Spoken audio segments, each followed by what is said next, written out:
வாழ்வில் வார்த்தை ஊழியங்கள் வழங்கும் இன்றைக்கான இறை வார்த்தை. நம் ஆண்டவர் இயேசு கிறிஸ்துவின் இணையற்ற நாமத்தில் வாழ்த்துக்கள். இயேசு கிறிஸ்து இந்த உலகத்திலே வாழ்ந்த நாட்களிலே அநேகர் அவரை சந்தித்தார்கள், ஆசீர்வாதங்களை பெற்றுக்கொண்டார்கள், மகிழ்ச்சியோடு திரும்பிச் சென்றார்கள். ஆனால் ஒரே ஒரு வாலிபன் மாத்திரம் துக்கத்தோடே சென்றான் என்று பார்க்கிறோம். இந்த வாலிபனை குறித்து மத்தேயு 19ஆம் அதிகாரத்திலும், மார்க் 10ஆம் அதிகாரத்திலும், லூக்கா 18ஆம் அதிகாரத்திலும் நாம் பார்க்க முடியும். இந்த வாலிபன் எப்படிப்பட்ட வாலிபன்?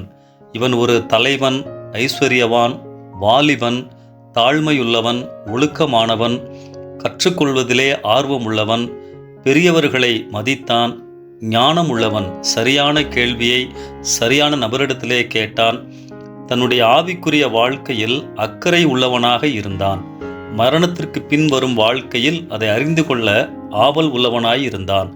இவ்வளவு நல்ல குணங்கள் பல இருந்தும் அவனிடத்திலே ஒரு குறை காணப்பட்டதை நாம் அறிந்து கொள்ள முடியும். இந்த சந்திப்பிலே 3 காரியங்களை நான் உங்கள் மத்தியிலே பகிர்ந்து கொள்ள விரும்புகின்றேன். பாரம்பரியம் என்னை ரட்சிக்காது. இயேசு அவனிடத்திலே சமரசம் செய்யவில்லை. நிறைய ஆவிக்குரிய பயிற்சிகள் அவனுக்கு இருந்தாலும் இயேசுவின் பார்வையில் குறை உள்ளவனாக இருந்தான். நித்திய ஜீவனை சுதந்தரிக்க நான் என்ன செய்ய வேண்டும் என்று கேட்கின்றான். பாரம்பரியம் என்னை ரட்சிக்காது. பல ஆவிக்குரிய காரியங்களை அவன் செய்து கொண்டே இருந்தாலும் கூட அவனிடத்திலே குறை இருந்ததை இயேசு சுட்டி காண்பிக்கின்றார். ஆலயத்துக்கு வருகிறேன், ஜெபிக்கிறேன், ஆவிக்குரிய கடமைகளை செய்கிறேன், முழு மனதோடு உண்மையாக ஈடுபடுகிறேனா? ஆண்டவருக்கு திருப்தியாக என் வாழ்க்கை காணப்படுகின்றதா? என்ன குறையை அவனுக்கு தேவன் உணர்த்துகிறார்? இரண்டாவதாக, பாவ உணர்வு ரட்சிக்கப்பட எனக்கு தேவை. இயேசு இங்கே அவனுடைய பாவத்தை உணர்த்த நியாயப்பிரமாணத்தை பயன்படுத்துகிறார்.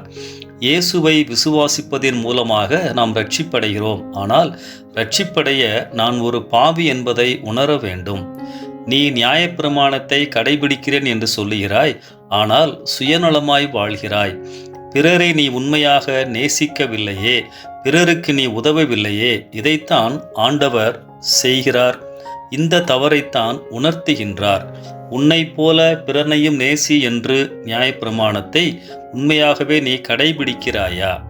அவன் அதை செய்யவில்லை. செய்திருந்தால் ஆண்டவர் பணத்தை கொடுக்க வேண்டும் என்று சொன்ன பொழுது அவன் அதை ஏற்றுக்கொண்டிருப்பான்.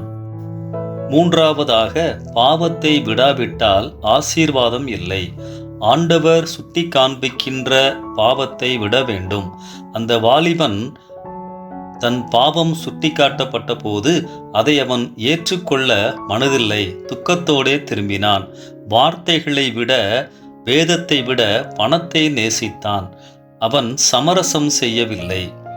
மற்றவர்கள் வாலிபனின் வெளிப்புறத்தை பார்த்தார்கள். இயேசுவோ அவன் இதயத்தை பார்த்தார்.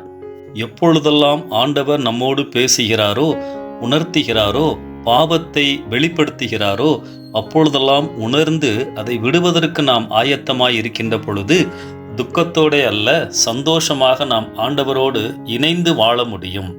பாவம் மனிதனை பிரிக்கும். இந்த வாலிபனோடு இயேசுவோடு இந்த சந்திப்பு இந்த 3 காரியங்களை நமக்கு உணர்த்துகின்றது. பாரம்பரியம் என்னை ரட்சிக்காது. பாவ உணர்வு ரட்சிக்கப்பட எனக்கு தேவை. பாவத்தை விடாவிட்டால் ஆசீர்வாதம் இல்லை. இந்த சிந்தனையோடு இந்த நாளை ஆரம்பிப்போம். கர்த்தர் உங்களை நடத்துவாராக. ஆமென்.